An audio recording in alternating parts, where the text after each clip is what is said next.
We will begin. Go ahead and call the meeting to order. And Commissioner Schutte, could you lead us in the pledge, please? Sure. I pledge allegiance to the flag of the United States of America and to the republic for which it stands, one nation, under God, indivisible, with liberty and justice for all. Thank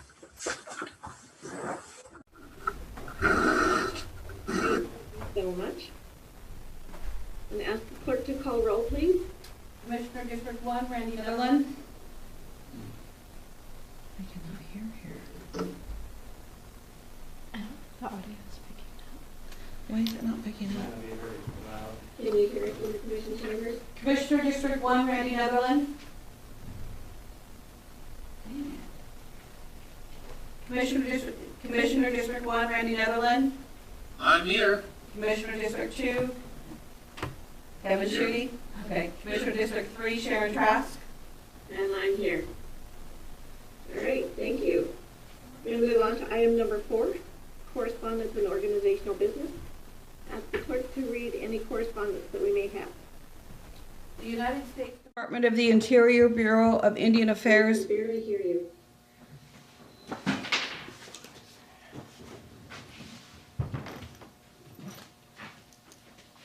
Okay, we'll try to make it louder. I'm having a very hard time hearing you. Okay, the United States Department of the Interior, Bureau of Indian Affairs sent in a letter regarding acquiring Can't interest. hear you still. Sorry.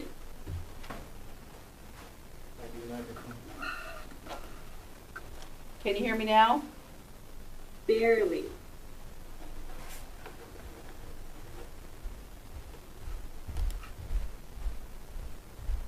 I'm having fun in the Zoom room. Is it better now? There you go. Better. Okay. So the United States Department of Interior, Bureau of Indian Affairs sent in a letter regarding acquiring interest for Skokomish Indian Tribe's 6.62 acre tract in Mason County.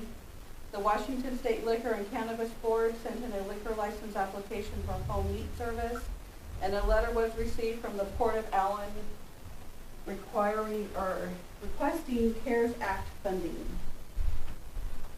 Great. Thank you. Moving on to item 4.2.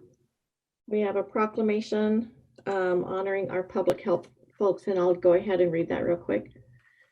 Whereas the state of Washington is served by 35 counties and multi-county local level jurisdictions, and whereas local health jurisdictions are comprised of local public health officials, including boards of health, health officers, doctors, administrators, public health nurses, epidemiologists, community health educators, and environmental health workers, making up a workforce of roughly 3,000 in Washington state. Whereas the pandemic caused by the spread of coronavirus COVID-19, has created significant disruption to healthcare systems, education systems, businesses, economies, government, and the everyday life of individuals throughout our communities, state, country, and around the world.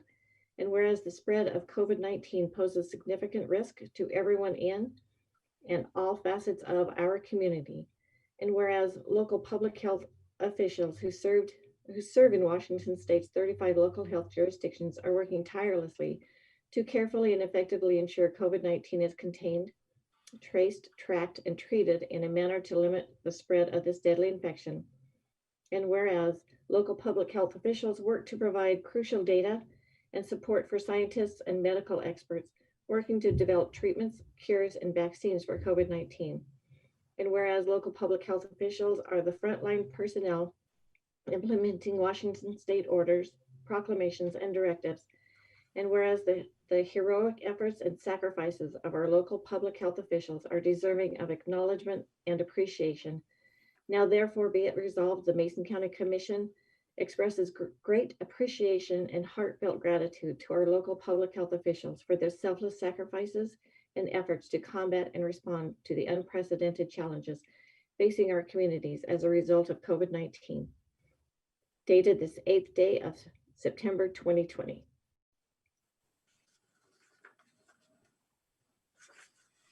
They honestly do work tirelessly, and I do want to thank them. I know that they put in countless hours, weekends, holidays.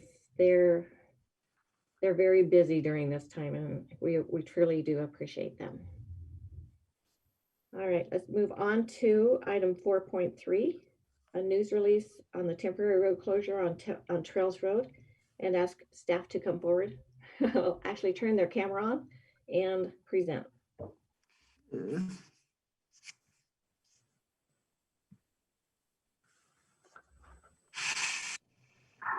Morning, Commissioners. Morning.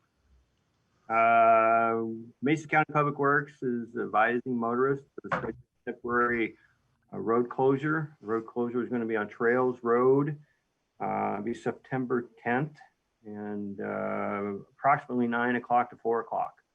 What we're going to do there is we're going to be chip sealing the hill on Trails Road.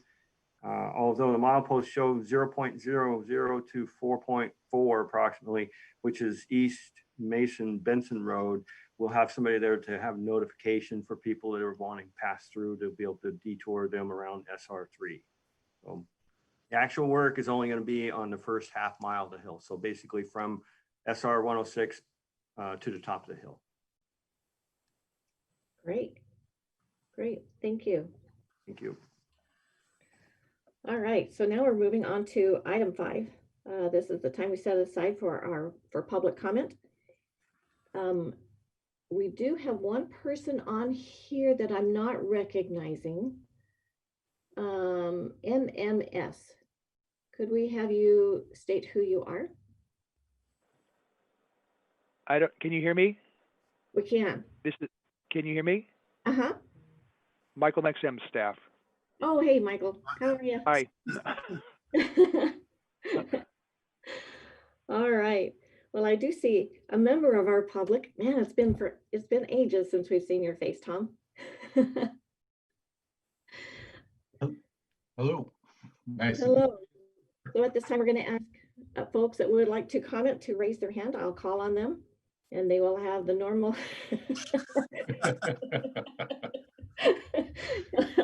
the normal 3 minutes for input. And I did see a hand, Tom. I know you weren't expecting that. Thank you so much. It's a pleasure to see you again, Commissioners, and I definitely appreciate the opportunity to speak with you remotely, if not directly, and I look forward to that. I have a prepared statement, so not to waste time and to be concise. And I'll read it to you right now. There is no greater duty of any governing board of elected officials than to hear the views, opinions, and concerns of the people they represent in an open public forum and on the public record. Private conversations between individual members of a governing board and private citizens, while helpful, are wrought with communications that may move the matter forward before the public is even aware of its existence. For this reason, I am suggesting that the principles involved in all public-private conversations that are likely to result in a significant expenditure of public monies or are likely to be of public interest be required to appear before the governing board in an open public meeting before given any consideration. I have 3 examples of this, but I'd rather not read the examples because they bring us, they take us away from the topic at hand. And basically the topic at hand is that, as you know, I believe that the public should know exactly what is about to appear in the public conversation or public discourse that's happening between commissioners and private individuals before it appears as an action agenda item. There is some discussion sometimes, but not always at the briefings. But I would like to see a requirement be put into the operational manual for commissioner guidelines that would have some of this language, and I'll be sending that to you for your consideration. Thank you. All right. Thank you, Tom. I'll mute myself now. Thank you. The echo was amazing. All right.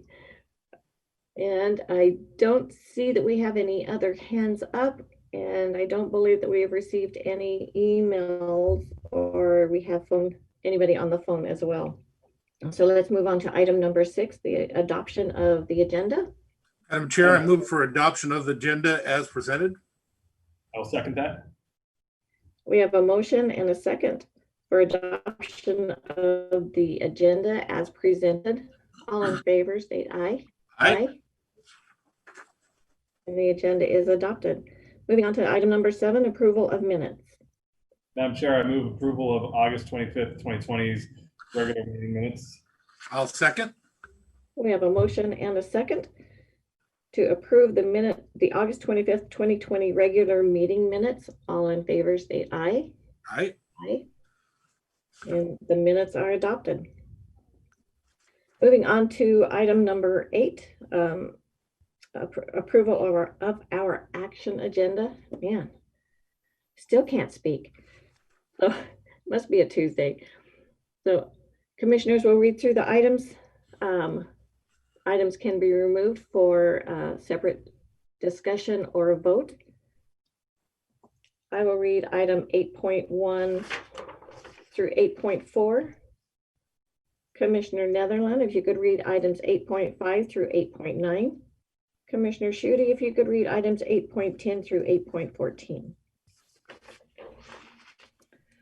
So item number 1, approval to extend the Disaster Declaration Resolution 2020-32 and 2020-54 until the State of Washington Disaster Declaration expires.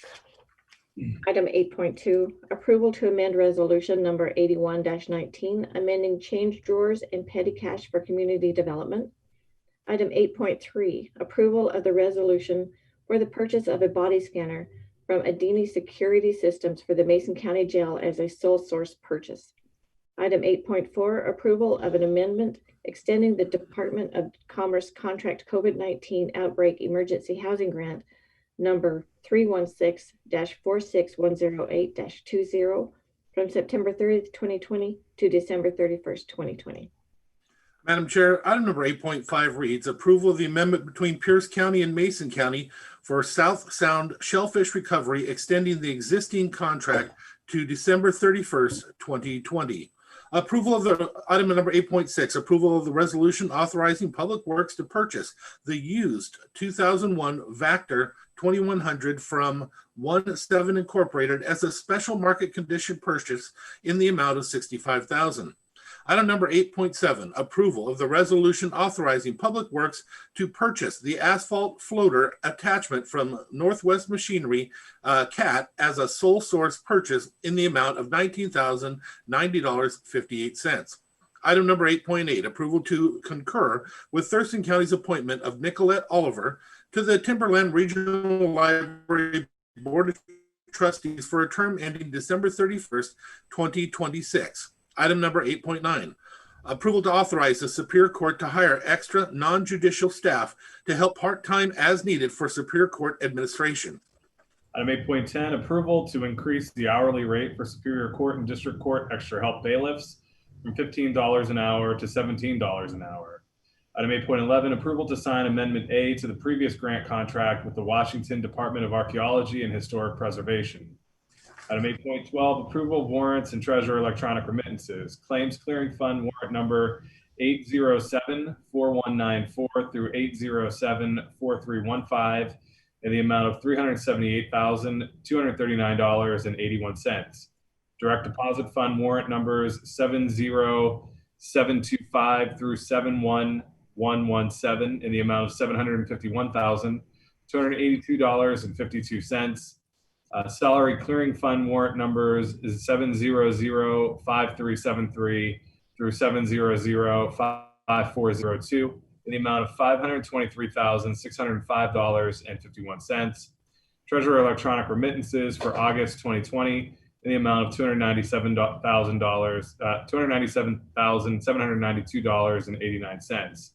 Item 8.13, approval to authorize Frank Pinter, Support Services Director, to sign the change order number 1 for $79,577.54 and change order number 2 for $181,000 with Colvos Construction LLC for the Mason County seismic upgrades and Mason County court remodel. And item 8.14, approval to execute the resolution to set a hearing date with the hearings examiner for Wednesday, October 14th, 2020 at 1 p.m. to consider public comment on the petition for vacation of several streets in Lakewood, plats A, C, D, and F. Great, thank you. Sorry about that. So having read through today's action agenda, commissioners, do you have any items that you would like to be removed for separate vote or discussion? Madam Chair, I have one item. Yes. Item 8.13 to be removed for a separate discussion and vote. Any others? I have no other item, just comment before we vote. Okay. All right. Are there any items by the public that the public would like to have removed for a separate discussion or vote? No? All right. All right, so 8.13, is that correct? Correct. Okay. So do I have a motion? Madam Chair, I move approval of the action agenda with the removal of item 8.13 for approval. I'll second that. We have a motion and a second for approval of the action agenda with the exception of, but removing item 8.13 for separate discussion and vote. Comment, please. Comment? Yeah, I just want to make clear, there's no secret that I'm never a fan of these petitions for vacations of streets, but in this particular one, I've known about these properties for many years. It's up in my area, and I had conversations with staff. This is beneficial to the public to have them removed from our rolls, as I know that area to be a slide area and a very dangerous clay area where the property sits on top of clay, water gets underneath it, and it moves. Because of that, we shouldn't have roads on there anyway. So with that, that's why I will not be standing against that particular item this time. Great, thank you. Do we have any other comments? None for me. No? All right, so we have I guess all in favor? Aye. Aye. Aye. Great. All right, moving on to item 8.13. Approval to authorize Frank Pinter, Support Services Director, to sign the change order number 1 for $79,577.54 and change order number 2 for $181,000 with Colvos Construction LLC for the Mason County seismic upgrades and Mason County court remodel. Ask Frank to come forward. Oh, there you are. Thank you, Commissioners. So as a function of the permitting process through the city, there was a necessity to do a asbestos remediation or abatement review. Upon the review, we found that there was some materials that needed to be abated from the building. That was added to the contract for the remodel on Building 10, as well as an addition for sales tax. The contractor did not include sales tax in his quote, and the $181,000 is for the addition of the sales tax. That still comes more than $200,000 below the next lowest bidder in the project. Okay, great. Do we have any questions for staff? Frank, does this change our timeline at all, or the proposed timeline from the contractor? No, it does not. And so so the Superior and District Court are still on target to utilize this as part of their COVID response? Correct. Yeah, they anticipate running well into next year with these types of special court sessions. Thank you. Great, thank you. Yeah, I don't see a timeline that's soon. We have one question. Tom? Just unmute myself.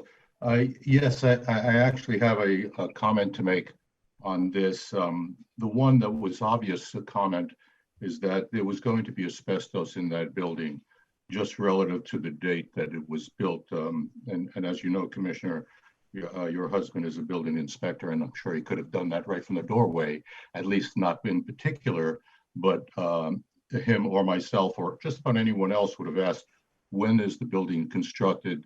And there was standard building practices at that time that would indicate that there would be asbestos on there. It should have been included into that bid prior to making it, or at least in the contract. And I don't know if it was in the contract.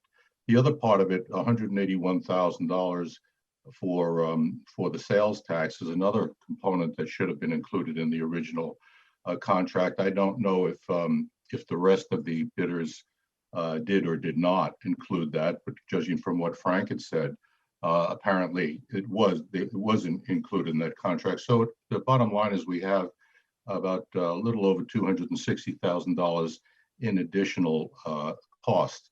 As you know, this particular purchase is controversial, to say the least, certainly in my mind and in the mind of some other folks too.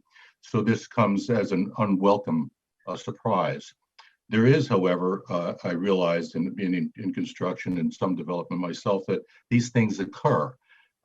These things occur with the unforeseen costs and expenses that just come along with the process of construction. But these apparently were very apparent right from the get-go, and they should have been considered in the original purchase price. That's my comment. Thank you. All right, thank you. Thank you. All right, do we have any other comments or questions? I'll reserve my comments for motion Okay, discussion. all right. Do we have a motion? Madam Chair, I move approval of item 8.13. I'll second. Okay, we have a motion and a second to approve item 8.13. And discussion? Yeah, so I understand that this continues to be a controversial issue to a handful of people in our community. Who it doesn't remain a controversial issue to has been the folks that have been utilizing it to do necessary work in the county, including multiple blood drives by Blood Works Northwest. It's been utilized as part of our planning for COVID response.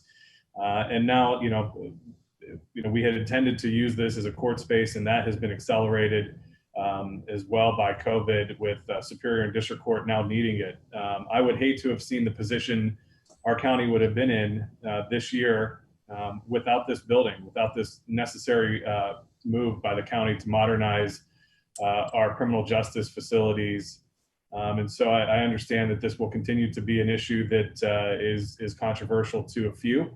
But I can promise you that the community will continue to benefit from having this space in the downtown campus area.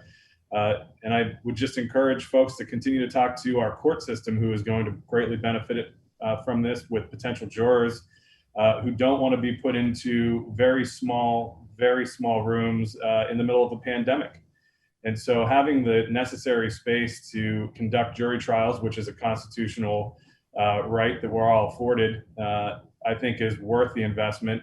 I don't believe that Frank or our staff was approaching this from a budget perspective without thinking that we would need to pay sales tax. We're all well aware of the fact that sales tax is an included part of this, and has been from the beginning, from the planning stages. So this continues to be a necessary piece of infrastructure for our county's COVID response and our criminal justice modernization plans. And so just the accelerated timeline, you're going to see some change orders, and so appreciate these coming forward so that we can get our court safely up and running, keep our community safe, continue to get people, access to justice, and hold those jury trials in a safe way for the jurors and our court staff.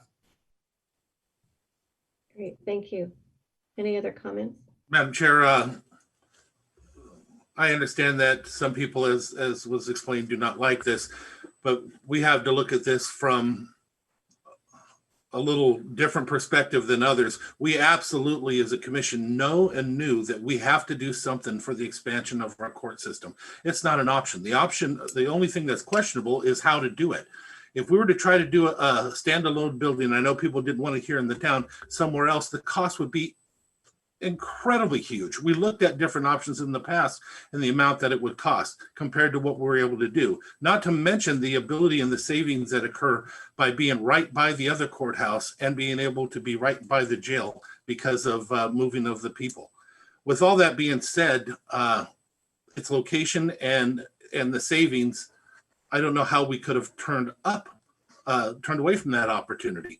And the idea that for myself, I knew sales tax was coming. I wasn't confused on that in any way, sense or form. So with that being said, I'll be voting in support of it as well.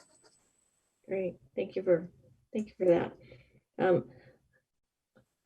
My comment also is that I was one of the skeptics, I think, when the building was purchased, but it has come in very, very handy. Our Christmas Town was a huge success, and I'm so thankful that we had the building and were able to let them use it. Also for the blood draws, as you've stated. We also have a space set aside in there in the event that we do have to close down again because of this pandemic. We're using part of it as a quarantine spot. And I spoke with the judges. They are so excited about this because now they're having to postpone or push back jury trials. And that is a requirement that they have to abide by as well. And so the judges are very excited. They're going to be very happy to see those doors open so that they can get their trials going. All right. So let's go ahead and take a vote. All in favor, state aye. Aye. All right. And 8.13 passes, is approved. Let's move on to item number 9. Department heads or elected officials. Do we have any that would like to make a comment?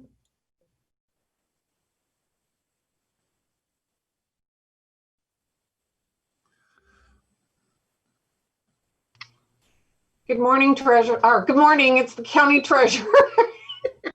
Good morning, Treasurer. It's good to see your face.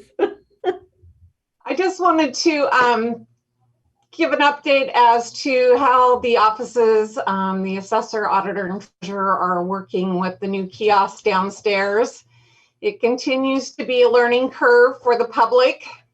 We're having some hardware issues with the kiosk downstairs that we're working through. And so we have not yet done a press release to the public stating that we're open. We continue in that soft open mode right now. But we are working. Great. Yeah, I see folks out there using it, and people look like they're using it pretty effectively. So yeah, if we could get it to just not stop shutting itself down, it would be helpful. It wants to log itself off occasionally. Oh, don't we love electronics? We do. But we are in the soft open mode stage at this time. Great, we appreciate that update. Madam Treasurer, at this point, I see a lot of people out there in line some days. We got a ways to go to be able to protect everybody. But it is good to see that your staff doesn't have to be down there in that very, very tight quarters doing it. That put them at risk. So I'm glad we're making progress. Thank you. We're making progress. I am concerned about tax time, and they're coming in to pay their property taxes. I'm hoping that people will continue to mail or drop their payments. We'll be stressing that immensely so that we get only those that need to come in and pay. But it's very difficult. They expect us to be open, so they're here. So that's all I have. Thank you. Madam Chair, I just have maybe a quick question for Lisa. Lisa, if you don't mind. No, not at all. So as tax time kind of, approaches quickly, just, a couple of weeks away, Have you given any consideration to perhaps doing an outdoor drive-through tent kind of situation? We saw a lot of that with obviously the COVID testing happening up at the hospital. Have you given any consideration to maybe utilizing some of our parking areas to do that, or just a thought? Yeah, we will be having, we did get a new drop box. That is a drive-up one that will be installed before taxes are due. So that's coming up. But that's a very good suggestion. Let me work with facilities on that and IT to see what I can and can't do. My only concern would be cash safety, obviously, because we would be handling money. So that would be a big consideration that I'd have to take into consideration. But we'll talk about that. Great, thanks. Maybe worth my time just to sit downstairs and direct people. So. And I did see a hand up, Kelly. So I have one comment on that we are putting a drop box out for elections coming down the alley between building 1 and building 9. With that, I am moving the treasurer's box to go there along with that. It is being stenciled right now, so there will be a drop box for the treasurer, assessor, and the elections and the auditor's office. Am I the only one that sees ballots going into that box accidentally? No, you're probably not the only one. The treasurer's assessor's box, it has happened, but very infrequently. The new box for the elections is a great big, almost like a mailbox side, and it will be well marked that it is for that. And the treasurer's box is getting stenciled as we speak. I know the auditor is very excited about his box coming. I bet our treasurer is as well. I am. It'll be nice to have a drive-up one. And I think it makes it more convenient for our folks too. Yeah. All right. Thank you. Thank you, Lisa. All right. Do we have other department heads that would like to say anything?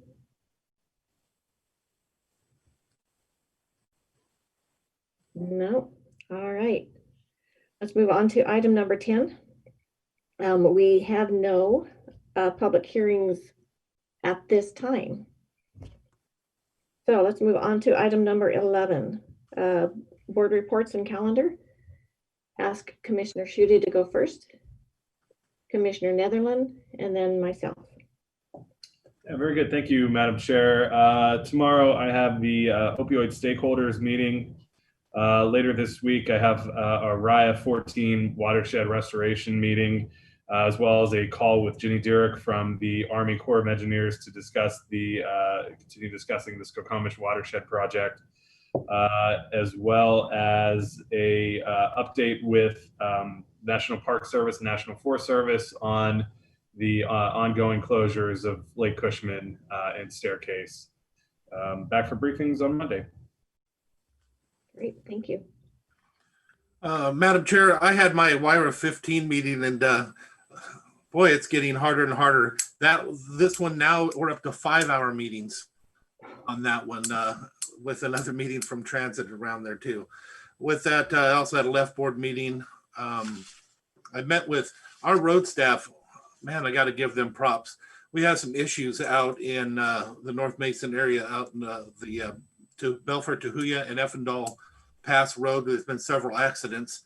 Our staff and our engineers went out there to look at options, and it didn't take them long to find several options that are going to have a great impact in the safety of the people that are there. So thinking outside the box, finding ways to get it done. And again, I just want to thank them, because they obviously, by doing this, they will be saving lives if the history of it is any example. I attended the rally this weekend, and I saw you there also, Commissioner Trask, and I wanted to make note of that since I saw something else that was written. Coming up next week, I have ORCA EDC meeting with the Belfast staff regarding the EIS, USGS workshop, and briefings, and we'll start it over again. Great. Well, there's Thank Kevin. you. people drop off and your faces move. I say, where'd Kevin go? Oh, that's funny. It's funny how the Zoom room shifts every now and then. Yeah. All right, so this afternoon, if all still goes well, I will be taking a little ride with our Public Works folks. Again, every Monday, Wednesday, and Friday, we all have our COVID meetings in the morning. And then I have we have a transit meet, or I have a transit meeting at noon for the audit dementia study group, and then a Mason Transit Finance meeting later that day. Thursday, also just a little side note, Wednesday's one of my granddaughter's birthdays, so Stephanie, happy birthday, baby. And then Thursday, I have a courthouse security meeting. We're going to review a script for Turning Point, a DNR litigation conference call, a board meeting for Turning Point. Thursday's also my son-in-law's birthday, so happy birthday, Michael. And also my daughter and her husband, their anniversary. Friday is my brother's birthday, so wow, not a cheap month for me. And then on Friday we have I have my Public Works board meeting, and then a weekly webinar with WASAC. And then we are back here Monday for our COVID meetings and briefing. And then we also have a COVID relief meeting that Monday that I'm sure that others of us will be on there as well. It's amazing how many meetings kind of just pop up as necessary. So just want to put out there that there are times when we will be popping into the Zoom rooms with WASAC and other state agencies. All right. Chair, I forgot something, but I'm sure you're going to agree with this. I'd like to make a note that our law enforcement officers were absolute perfection, in my opinion, on how they handled everything that happened around them. The teamwork was spectacular, and watching it go.